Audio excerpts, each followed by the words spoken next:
নতুন ঠাকুরপো, তুমি আমার সঙ্গে কথা বলবে বলেছিলে, কি বলবে বলো? Good morning. আমার মর্নিং আর এখন গুড নয়। যাকে বলো, কি বলবে? ওটা না, আমার মনে হচ্ছে তুমি যেটা করছো সেটা ঠিক করছো না। আমার জীবন আমার জীবনে কি করব সেটা আমিই ঠিক করব। আর আমার জীবনের দায়িত্ব তো তোমার উপর নেই নতুন ঠাকুরপো। তোমরা কেউ মাথাও ঘামাচ্ছ না। সবচেয়ে বড় কথা, আমার কিন্তু বয়স এমন কিছু কম নয়, যথেষ্ট বয়স হয়েছে আমার। নিজের জীবনের ভালো মন্দ আমি যথেষ্টই বুঝতে পারি। এই জীবনেও যদি আমাকে অন্যের উপদেশ নিয়ে কাটাতে হয়, তাহলে সেই জীবন কাটানোর থেকে থামিয়ে দেওয়াই ভালো। আমার মনে হচ্ছে তুমি কোনো কারণে অস্থির হয়ে আছো। সেটা তো তোমারও জানা। তোমার কি কোনো সন্দেহ আছে? তুমি কি জানো না আমার অস্থিরতার কারণ কি? বৌঠান, সারা পৃথিবীর কিন্তু লোক জিজ্ঞেস করবে তুমি কেন চন্দ্রকে মেনে নিতে পারছো না। আমারও প্রশ্ন। তোমার কাছে কিন্তু কোনো সলিড গ্রাউন্ড নেই। সলিড গ্রাউন্ড আছে। একটা মন কখনো দুভাগে ভাগ করে দেওয়া যায় না। মানে? যত শুনতে চাইবে ততই ভয়ঙ্কর কথাগুলোই শুনবে। তাই আমি আর বলতে চাই না। তবুও আমাকে তো জানতে হবে বৌঠান। কেন তোমাকে জানতে হবে কেন? আমি কি তোমার সঙ্গে ঘর সংসার পাতার প্ল্যান করছি নাকি যে তোমাকে জানতে হবে? ভয় পাচ্ছ কেন? বৌঠান, তুমি কিন্তু আমাকে ইনসাল্ট করছো।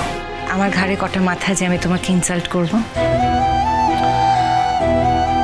বৌঠান, তুমি বললে তোমার মন দ্বিধা বিভক্ত হয়ে গেছে। ভুল বলেছিলাম। দ্বিধা বিভক্ত হয়নি। আসলে অতীত স্মৃতিকে সম্মান করে মানুষ বাঁচতে পারে, কিন্তু অতীত স্মৃতিকে বুকে আঁকড়ে ধরে মানুষ বাঁচতে পারে না। অন্তত আমি পারি না, আর কেউ পারে কিনা আমার জানা নেই। যে মানুষটা শুধু আমার জীবনে স্মৃতি হয়েছিল, যে মানুষটাকে আমি স্মৃতির সম্মান দিয়েছি, তাকে আমি কিছুতেই অ্যাকসেপ্ট করতে পারবো না। জীবন তো কখনো থেমে থাকে না। যে জীবন থেকে হাঁটতে হাঁটতে আমি অনেক দূরে চলে এসেছি, সেই জীবনে আমি আর ফিরে যেতে পারবো না। এখন এই জীবনে আমি অন্য একজনকে ভালোবাসি।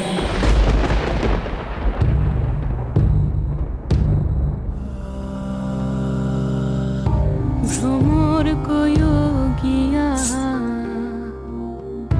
শ্রীকৃষ্ণ বিচ্ছেদের অনলে অঙ্গ যায় জ্বলিয়া রে ভ্রমর কয়োগিয়া ভ্রমর কয়োগিয়া শ্রীকৃষ্ণ বৌঠান, আমি কি কোনো ভয়ঙ্কর কথা বললাম? শুনে আটকে উঠলে? আমার সম্পর্কে তোমার ধারণা দেখে আমি একটু আশ্চর্য হলাম বৌঠান। বৌঠান, আমার বক্তব্য একটাই। আমি জানি তুমি আমাকে ভালোবাসো, কিন্তু এই ভালোবাসাটা সমাজ সমর্থিত নয়। এই ভালোবাসার কোনো পরিণতি নেই বৌঠান। কে বলেছে তোমাকে আমি পরিণতি পাওয়ার জন্য হাহাকার করে মরছি, মাথা ঠুকে মরছি? আমি তো তা বলিনি। আমি যে তোমাকে ভালোবাসি আমি সে কথাও বলিনি। বৌঠান, জানো, বহু বছর তোমার মধ্যে লুকিয়ে থাকা সেই ছোট্ট মেয়েটাকে আমি খুঁজে পাইনি।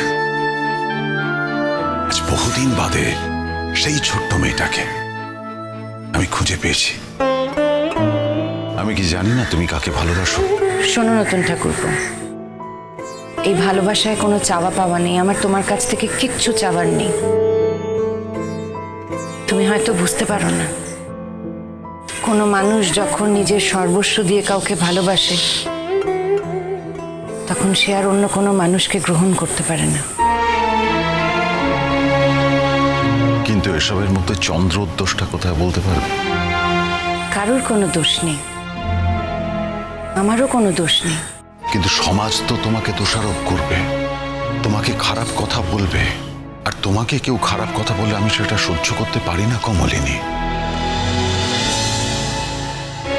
আমার অসহায় লাগে কমলিনী, হেল্পলেস লাগে।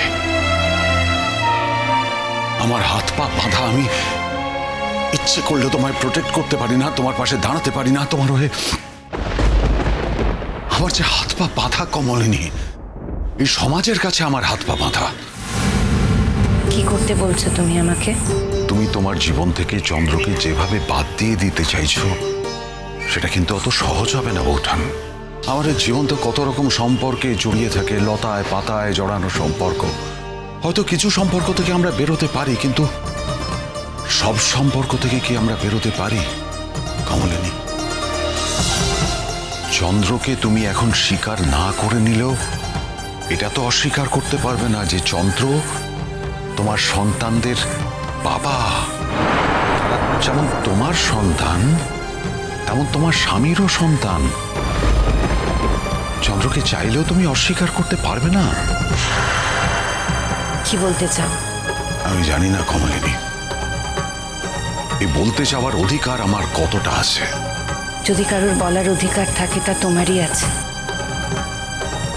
অন্য কারোর নয়। বলো তুমি কি বলতে চাও? চির সখা হে, হাত ছাড়ো।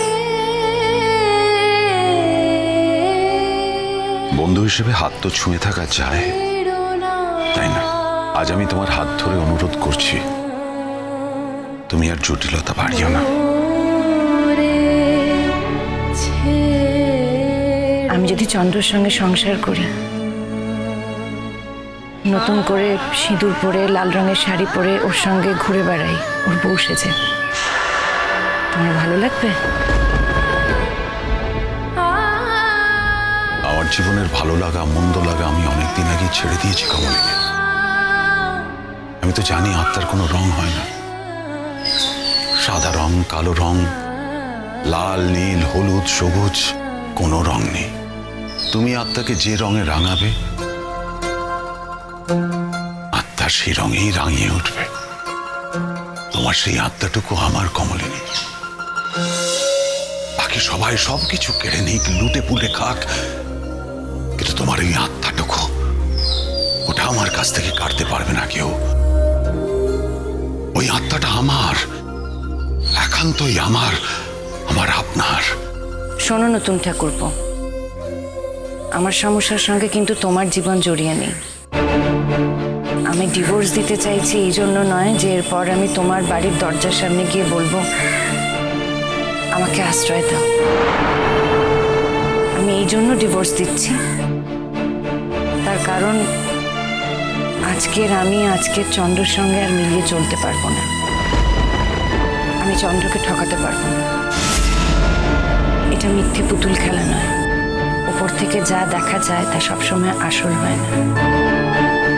আমি যেমন চন্দ্রকে ঠকাতে পারবো না, তেমন আমি নিজেকেও ঠকাতে পারবো না।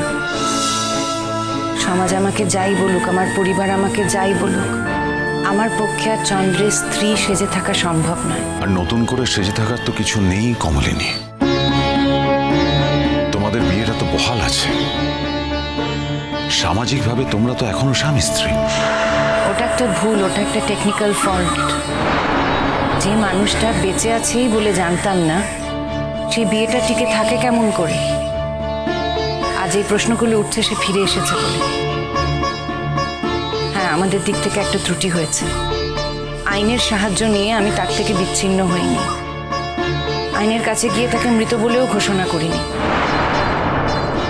অতটা নির্মম হতে পারিনি। সমাজ তার পাওনা আমার মধ্যে দিয়ে আদায় করে নিতে পারে না নতুন ঠাকুরপো। আমাদের জীবনটা খুব ছোট্ট কমলিনী। সেই ছোট্ট জীবনের কতদিন তো কেটে গেছে, আর যে কটা দিন আছে সে কটা দিন। একটা ছোট্ট জীবন বলেই তো এই জীবনের প্রতিটা দিন, প্রতিটা মুহূর্ত খুব ইম্পর্ট্যান্ট। চির সখা হে